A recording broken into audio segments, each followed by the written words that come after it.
સનાતન માટેનો સૌથી મોટો ખતરો દરેક હિન્દુએ સાંભળવું સમજવું અને भारत में प्रतिदिन 1500 हिंदू परिवारों का धर्मांतरण हो रहा है।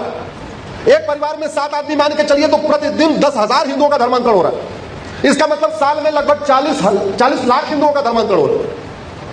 ये डेमोग्राफी इससे बदल रही है।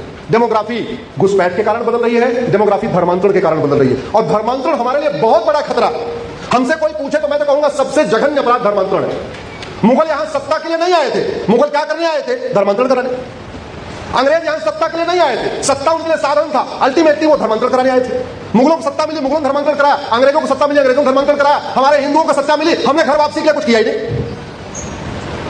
एक घर वापसी मंत्रालय होना चाहिए कि नहीं? जोर से बोलिए जरा। एक घर वापसी मंत्रालय होना चाहिए कि नहीं?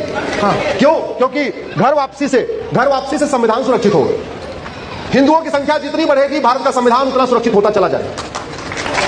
ये भारत का संविधान तब तक है जब तक हिंदू बहुसंख्यक है। भारत में लोकतंत्र तब तक है जब तक हिंदू बहुसंख्यक है। भारत में सबका साथ सबका विकास तब तक है जब तक हिंदू बहुसंख्यक है। भारत में इक्वलिटी, जस्टिस, लिबर्टी, फ्रेटर्निटी का कॉन्सेप्ट तब तक है जब तक हिंदू बहुसंख्यक है। नहीं तो भारत के पड़ोस में देख लीजिए क्या चल रहा है। अफगानिस्तान में क्या चल रहा है, पाकिस्तान में क्या चल रहा है, बांग्लादेश में क्या चल रहा है, देख लीजिए क्या चल रहा है। इस भारत के संविधान को बचाने के लिए जरूरी है कि भारत की बदलती डेमोग्राफी को रोका जाए, और रोकने का एक ही तरीका है, धर्मांतरण रोका जाए। क्योंकि धर्मांतरण के कारण केवल हिंदुओं की संख्या खत्म नहीं होती, धर्मांतरण के कारण राष्ट्रांतरण होता है। धर्मांतरण के कारण सोच बदलती है, धर्मांतरण के कारण विचार बदलता है, धर्मांतरण के कारण त्योहार बदलता है, धर्मांतरण के कारण खतरे बढ़ते हैं। अल्टीमेटली कन्हैयालाल को किसने मारा? कन्वर्टेड हिंदू ने। उमेश कोल्हे को किसने मारा? कन्वर्टेड हिंदू ने। अजमल का साथ कौन था? कन्वर्टेड हिंदू। कश्मीर में नरसंहार किसने किया? कन्वर्टेड हिंदू। अभी 26 बहन बेटियों का सिंदूर किसने उजाड़ा? कन्वर्टेड हिंदू। अल्टीमेटली सारे वो कन्वर्टेड हिंदू हैं। कन्वर्ट होने के बाद खतरा बढ़ता है, इसलिए कन्वर्जन को रोकना बहुत जरूरी है। और कन्वर्जन तभी रुकेगा जब भारत में पहली बात ये 1992 में जो माइनॉरिटी कमीशन एक्ट बना इसको खत्म किया जाए, माइनॉरिटी मेजॉरिटी का कॉन्सेप्ट खत्म किया जाए। दूसरा, यूनिफॉर्म पुलिस कोड बनाया जाए, one nation one police code बनाया जाए।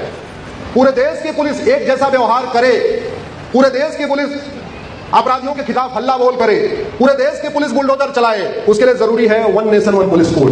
जैसा काम यूपी में हो रहा है ऐसा काम बाकी राज्यों में हो रहा है क्या? जोर से बोलिए। नहीं। इसलिए जरूरी है कि पुलिस काम करे। धर्मांतरण हमारी राष्ट्र की सुरक्षा के लिए खतरा है, और जो राष्ट्र की सुरक्षा के लिए खतरा होता है उससे निपटने के लिए हमारे पास एक कानून है, इसका नाम है नेशनल सिक्योरिटी एक्ट। दुर्भाग्यवश कानून तो हमारे पास है, लेकिन इसमें कहीं लिखा नहीं है कि धर्मांतरण हमारी राष्ट्र की सुरक्षा के लिए खतरा है। इसलिए पूरे देश में उत्तर प्रदेश को छोड़ के कहीं पर भी पुलिस धर्मांतरण कराने वाले मिशनरियों और जिहादियों के खिलाफ एनएसए लगाती नहीं है। यूपी में शुरू हुआ है, उसके लिए बाबा जी को धन्यवाद, बाबा जी को बधाई। यहां एनएसए लगना शुरू हो गया है, बाकी पूरे देश में नहीं लग रहा। धर्मांतरण एक अनलॉफुल एक्टिविटी है। अनलॉफुल एक्टिविटी से निपटने के लिए हमारे पास एक कानून है, इसका नाम है यूएपीए। लेकिन इसमें कहीं लिखा ही नहीं है कि कन्वर्जन भी अनलॉफुल एक्टिविटी है, इसलिए पूरे देश में कहीं पुलिस लगा नहीं रही है। तो धर्मांतरण रोकने के लिए जरूरी है भयबिन होय न प्रीत सखे साध्यम समाचारे, उसके सिद्धांत के अनुसार धर्मांतरण कराने वालों पर यूएपीए लगाया जाए। શું હિન્દુઓ આટલા મોટા ધર્મ પરિવર્તનના તાંડવમાંથી બચી શકશે?